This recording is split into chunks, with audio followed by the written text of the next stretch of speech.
வணக்கம் மக்களே, இது agam.peace. இன்றைக்கி வந்து ஒரு புக் ரிவ்யூ பண்ண போகிறோம். புக் பேர் பார்த்தீங்கன்னா the power of now by Eckhart Tolle, ஒரு German spiritual teacher, author of this book. இந்த புக் வந்து 1997 ரிலீஸ் பண்ணியிருக்காரு. அவருக்கு இப்போது 74 வயசாகுது. ஆனால் பார்த்தா சத்தியமாக அப்படி தெரியாது, ஒரு 55-60 வயசு தான் இருக்கும். சூப்பராக இருவார் பார்க்குறதுக்கு, ஸ்மார்ட்டாக டிப்டாப்பாக. அப்புறம் கல்யாணம் ஆகிடுச்சு அவருக்கு. ஒய்ஃப் பேர் கிம். கல்யாணம் ஆகிட்டு பசங்க இல்லைன்னு நினைக்கிறேன், நான் பார்த்த வரைக்கும். That is the research I did. பசங்க எதுவும் இல்லை. மற்றபடி நேராக நம்ம ரிவ்யூ மேட்ருக்கு போயிடலாமா? பட் பிஃபோர் தட் ஒரு கோட்டோட இந்த பாட்காஸ்ட் ஆரம்பிக்கலாம்.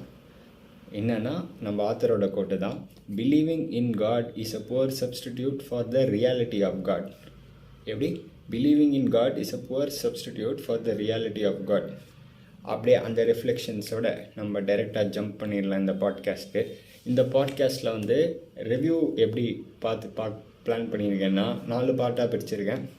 ஸோ பார்ட் 1 வந்து it is going to be about 3 options. அதுதான் அந்த பார்ட் 1ஓட ஹெட்டிங்கு. பார்ட் 2 வந்து மெடிடேஷன் போர்ட்டல்ஸ். பார்ட் 3 வந்து சயின்ஸும் ஸ்பிரிச்சுவாலிட்டியும். பார்ட் 4 வந்து ஹெல்த் டிப்ஸும். பார்ட் 5 வந்து பார்ட் 4 வரைக்கும் கேட்டிங்கன்னா பார்ட் 5 ஃப்ரீ. ஸோ இப்படி தான் அதை பிரிச்சிருக்கேன்.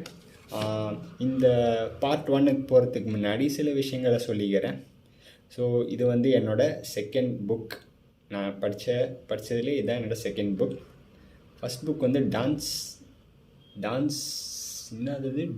வித் காட்ஸ் அப்படின்னு ஒரு புக்கு. கென்ட் நெர்பன் அப்படின்னு நினைக்கிறேன் அந்த ஆத்தர் பேர். அது இன்னொரு வாட்டி அப்புறம் ரிவ்யூ பண்ணலாம், இன்னொரு ரீட் பண்ணிட்டு. இதுதான் செகண்ட் புக். அண்ட் நான் ஃபாஸ்டஸ்ட்டாக ரீட் பண்ண புக் இது தான். அந்த புக் பார்த்திங்கன்னா ஒரு வாரம் எடுத்திருப்பேன். மோரலஸ் சேம் தான். இது வந்து 230 பேஜ் கிட்ட 2 நாளில் முடிச்சிட்டேன். செம்ம ரெசனன்ஸு இந்த புக்கு நம்மளோட. கண்டிப்பாக ஹைலி ரெக்கமெண்டட் புக். நீங்களும் படிச்சுட்டு சொல்லுங்கள் எப்படி இருக்குன்னு. அப்படியே பார்த்திங்கன்னா பார்ட் 1க்கு போயிடலாமா? ஓகே. இன்னொரு மேட்ரும் என்னென்னா, it is a subjective material. So based on your receptivity the book will resonate with you. இப்போது இந்த ரிவ்யூ வந்து எனக்கு எப்படி ரெசனேட் ஆச்சு அப்படின்றது தான் நான் இங்கே வந்து உங்கள்கிட்ட சொல்ல போகிறேன். பார்ட் 1க்கு போயிடலாம் நேராக with any further ado. Part 1 வந்து 3 ஆப்ஷன்ஸ். ஸோ என்ன ஆத்தர் சொல்கிறாருன்னா, whether are you happy in a given moment or not. இதுக்கு வந்து 3 ஆப்ஷன் இருக்குது. இப்போ சப்போஸ் நீங்கள் ஹாப்பியாக இல்லைன்னா அந்த சிச்சுவேஷனை வந்து அக்செப்ட் பண்ணணும். டோட்டலாக நீங்கள் அதை அக்செப்ட் பண்ணாமல் இருக்கிறதுனால நீங்கள் ஹாப்பியாக இல்லாமல் இருக்கலாம். ஓகேயா? இப்போது இன்னொரு ஆப்ஷன் உங்களுக்கு என்ன பண்ணலாம் அந்த சிச்சுவேஷன்னா, remove yourself from that situation. If you can, please remove yourself from that situation that is making you unhappy. Third option பார்த்திங்கன்னா, change the situation if you can. ஓகேவா? இதெல்லாம் தான் 3 ஆப்ஷனாக இருக்குது உங்களுக்கு, உங்களோட சந்தோஷத்துக்கு. இதெல்லாம் பண்ணிங்கன்னா you can take charge and you can take responsibility for your life. ஓகேயா? நெக்ஸ்ட்டு பார்ட் 2 போவோம். அப்படியே மெடிடேஷன் போர்ட்டல்ஸ் அப்படின்னு ஒரு விஷயம் சொல்கிறாங்க. பட் பார்ட் 2 போகிறதுக்கு முன்னாடி ஒரு சின்ன note about the concept of the awareness.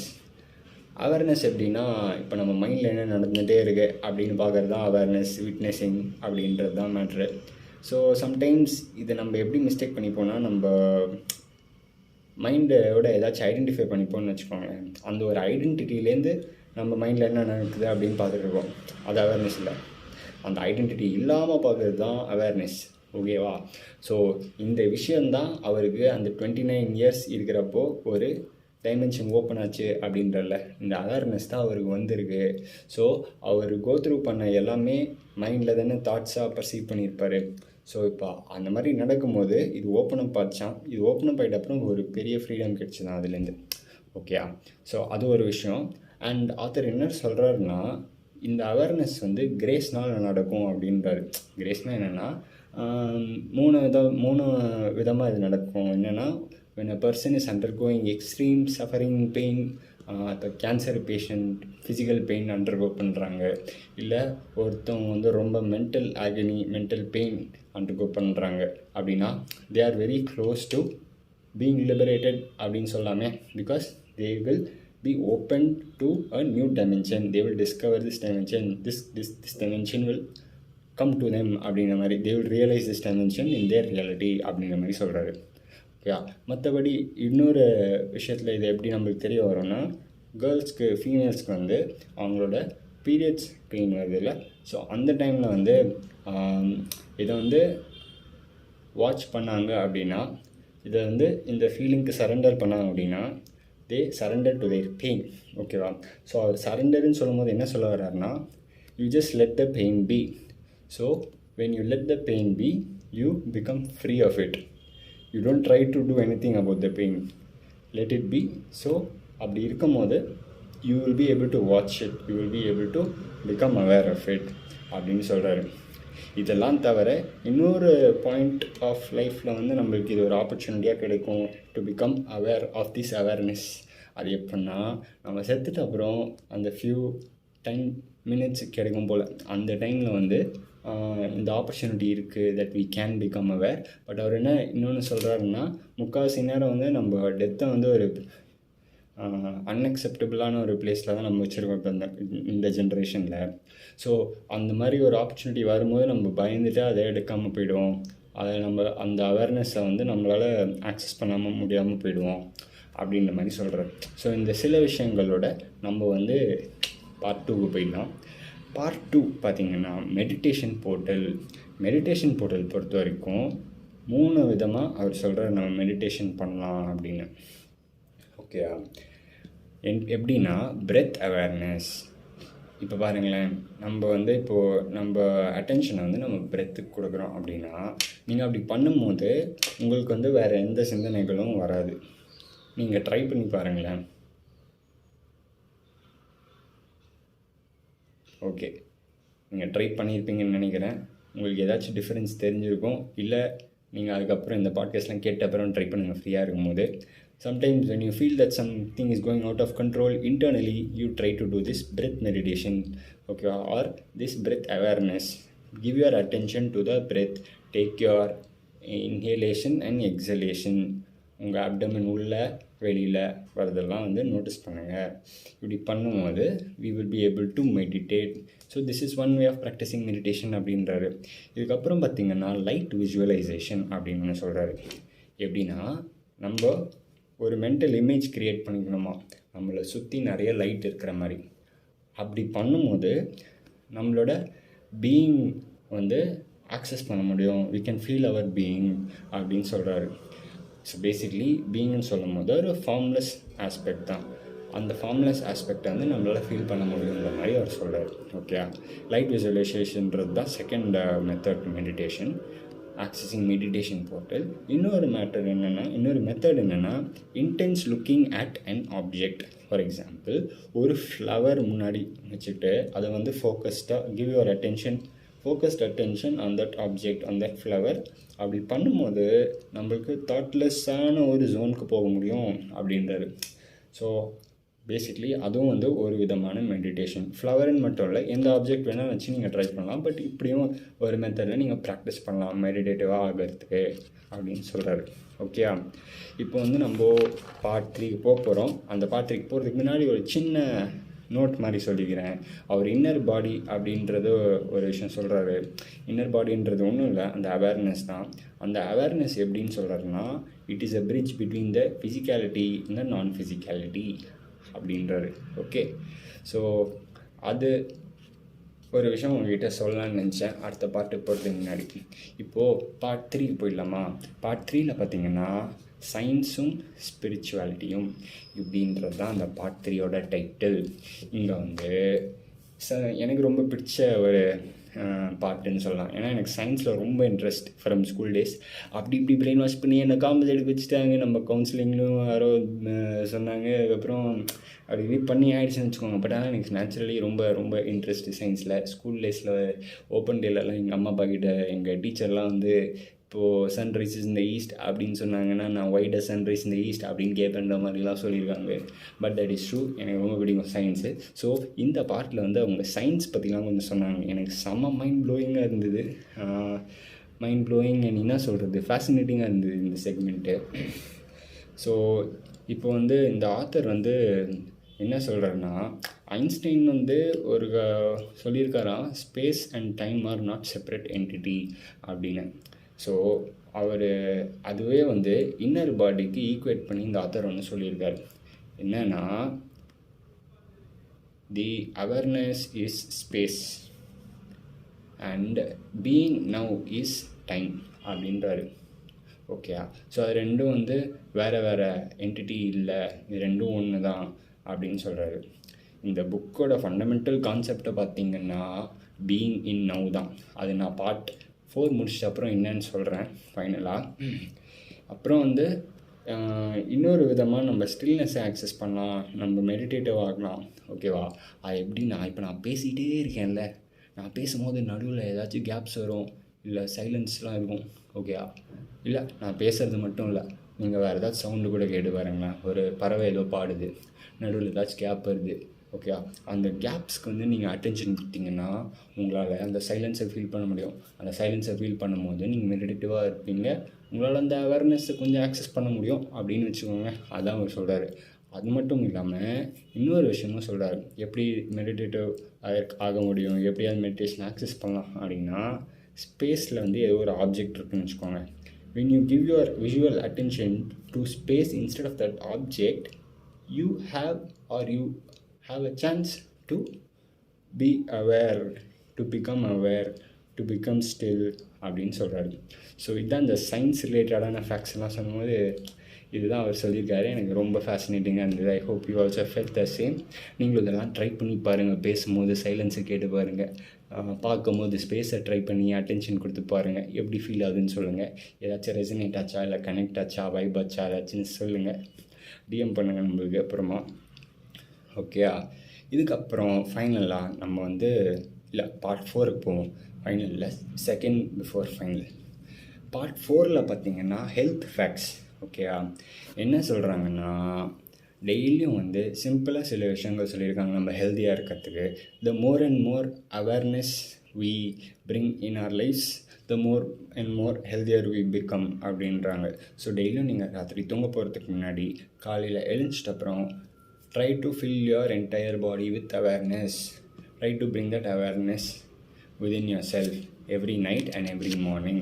This will help in bringing good health in your life and improve immunity. Scientifically prove பண்ணலையா, பட் ஆனால் this is what happens. நீங்கள் ட்ரை பண்ணி பார்த்துட்டு சொல்லுங்கள் அப்படின்னு ஆத்தரே சொல்கிறாரு. You will be the evidence for the truth of this அப்படின்ற மாதிரி சொல்லியிருக்காரு. ஸோ கண்டிப்பாக நீங்களும் ட்ரை பண்ணி பாருங்கள். நான் இனிமேல் தான் ட்ரை பண்ணதெல்லாம் ட்ரை பண்ணி பார்த்துட்டு சொல்லுங்கள். ஓகேவா? அதுக்கப்புறம் வந்து இப்போது பார்த்திங்கன்னா நெக்ஸ்ட் பார்ட்டு, இந்த பார்ட் பேர் என்னென்னா பார்ட் 4 வரைக்கும் கேட்டிங்கன்னா பார்ட் 5 ஃப்ரீ. ஓகேவா? பட் ஆனால் இது செம மேட்டர்லாம் இருக்குது, கண்டிப்பாக கேளுங்க, இங்கேயும் போயிடாதீங்க. ப்ரைமரி கான்செப்ட் இந்த புக்குன்னு நான் சொல்லியிருந்தேன்ல நடுவில், அந்த கான்செப்ட் என்னென்னா being in the now. So அவர் என்ன சொல்கிறாருன்னா, நம்ம பாஸ்ட்டும் சரி நம்ம ஃப்யூச்சரும் சரி அதெல்லாம் வந்து மெமரியோட ப்ரொஜெக்ஷன் அப்படின்னு தான் சொல்கிறாரு.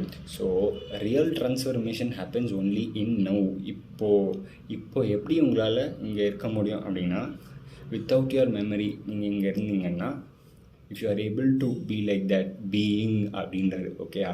நீங்கள் பீயிங் இந்த ப்ரெசென்ட்லாம் சொல்கிறாங்கல்ல, பீயிங் இந்த நவ், பீயிங் இந்த ப்ரெசென்ட் அப்படிலாம் சொல்கிறாங்களா, அதுதான் அவர் சொல்கிறாரு. அப்படி இருக்கும் போது you have chances, you have the best chance, that is the only option, or that is the only window you have where you can really transform yourself. நம்ம முக்கால்வாசி நேரம் வந்து இந்த மாதிரி செல்ஃப் ஹெல்ப் புக்ஸு, ஸ்பிரிச்சுவல் புக்ஸ்லாம் படிக்கும்போது we try to contemplate too much. Of course it is a very natural process தான். we try to think about what we have just read or listened to and see how we can do something to bring change, real change in our lives. But அவர் என்ன சொல்கிறாருன்னா, உங்கள் thought process வச்சு R உங்களால் யோசிக்க முடியாது, thinking ப்ராசஸை வச்சு you can bring in change. Thinking வந்து இட்ஸ் தாட்டு, பட் ரியாலிட்டி வந்து it is something that cannot be spoken about, it is not in the words. ஓகேவா? And it is a formless nature தான். So அதை வந்து இப்போ தான் this is the only moment where you can actually do it. So அதனால் this moment is eternity அப்படின்ற மாதிரிலாம் அவர் சொல்கிறாரு. ஓகேவா? அதுக்கப்புறம் வந்து பார்த்திங்கன்னா என்ன சொல்கிறது, all forms goes back to formless and formless and form, இப்படி தான் போயிட்டே இருக்கும். ஃப்ரம் எம்டினஸ் டு சம்திங், அந்த மாதிரி தான் திஸ் இஸ் த சைக்கிள் அப்படின்ற மாதிரி சொல்கிறாரு. பட் இதெல்லாம் சொல்லிவிட்டு இன்னொரு விஷயம் நீங்கள் ப்ராக்டிக்கலாக நோட் பண்ணி பாருங்கள். நீங்கள் ட்ரை டு பி ப்ரெசென்ட்னு வச்சுக்கோங்க. இப்போது நீங்கள் வேறு எதுவும் யோசிக்காதீங்க, சும்மா எனக்கு கேட்டுகிட்டே இருக்கீங்க, அப்படியே இங்கே மட்டும் இருங்க. Try to bring your attention to only this now, வேறு இதை பற்றியும் யோசிக்காதீங்க. ஓகே, இப்படி the more and more you practice this, you will also notice your incessant thought process or your stream of thoughts or your train of thoughts வந்து கொஞ்சம் கம்மியாகும். அப்புறம் என்ன ஆகும்னா கொஞ்சம் கேப்ஸும் வரும் அப்படின்றாரு. அந்த கேப்ஸ் வந்து ரொம்ப காமிங்காக இருக்கும் அப்படின்றாரு. And the more and more you practice, the more and more the கேப்போட டியூரேஷன் வந்து ஜாஸ்தியாகும். You will be able to sustain those gaps, which means what he's saying is you can feel more at peace, more full and complete when this experience happens. So you have to practice being now அப்படின்றது தான் அவர் சொல்கிறாரு. இன்னொரு இம்பார்ட்டண்ட்டான matter நான் ட்ரையும் பண்ணி பார்த்தேன், கொஞ்சம் seems to work out அப்படின்னு சொல்லலாம். என்னென்னா it's about love, it's about Joy, it's about that harmony. Okay, இதெல்லாம் வந்து நம்ம இதை பண்ணால் தான் நம்ம சந்தோஷமாக இருக்க முடியும். இதெல்லாம் பண்ணால் தான் நம்ம வந்து அமைதி இருக்கும் நம்ம லைஃப்பில். அப்படின்லாம் நம்ம நிறைய மைண்டில் அப்படியே கண்டிஷன் பண்ணிடுவாங்கல்ல. பட் நீங்கள் இது மட்டும் ட்ரை பண்ணி பாருங்களேன். Being in the now, how much of completeness, how much of harmony, how much of happiness, how much of joy எல்லாம் ஃபீல் பண்ணுறீங்கன்றது நீங்கள் ட்ரை பண்ணி சொல்லுங்கள். Because it seems to work. Okay, and it makes some sense அப்படின்னு சொல்லலாம். அதுக்கப்புறம் வந்து பார்த்திங்கன்னா இன்னொரு இம்பார்ட்டண்ட்டான matter, don't use now as a means to an end. இப்போது வந்து நான் இப்போ ஏதாச்சும் பண்ணால் நான் அங்கே போவேன், நான் இப்போ ஏதாச்சும் பண்ணால் தான் நாளைக்கு வந்து நான் சந்தோஷமாக இருப்பேன். So future is only a projection, it is not now, it is not existential. So அதை இப்போது இந்த மொமெண்ட்டை வந்து நீங்கள் அங்கே போகணுன்னு நினச்சி யூஸ் பண்ணிங்கன்னா you can be in the now. You can plan things but you will miss being now. So being now is the most important thing. அவேர்னஸில் கொண்டு வரணும். நீங்கள் எப்படி பார்த்தீங்கன்னாலும் ஃபார்ம் வந்து ஒரு நாள் ஃபால் ஆக தான் போகுது. It's going back to emptiness. So if you really want to feel that eternity, taste that eternity அப்படின்லாம் பார்த்தீங்கன்னா this is the only eternity there is. So if you can bring your being to this now, you can get a feel of it, get a feel of that completeness அப்படின்னு சொல்கிறாங்க. ஓகேவா, நீங்கள் இதெல்லாம் try பண்ணி பார்த்துட்டு சொல்லுங்கள். அப்புறம் கன்க்ளூஷனுக்கு சிம்பிளான சில விஷயங்கள் தான். Try the power of now, வேறு எதுவும் எனக்கு பெருசாக சொல்கிறதுக்கு இல்லை. Try power of now, stay as being, you will realize space in you, it brings energy, it is where love arises although it has no cause or method. Realize the good that has no opposite, realize the love that's not of the mind and so that has no opposite. இந்த மாதிரி சில அவங்க சொல்லியிருந்த லைன்ஸோட இந்த பாட்காஸ்ட்டை முடிச்சுக்கிறேன். உங்களுக்கு பிடிச்சிருந்ததுன்னா லைக் பண்ணுங்கள், உங்கள் ஃப்ரெண்ட்ஸோட ஷேர் பண்ணுங்கள். This is my first podcast. அடுத்த பாட்காஸ்ட்டில் வேறு டாப்பிக்கோட கூடி சீக்கிரத்தில் மீட் பண்ணுறேன். Until then, it's agam.peace. Tata, bye bye, signing off. Much love. Peace out.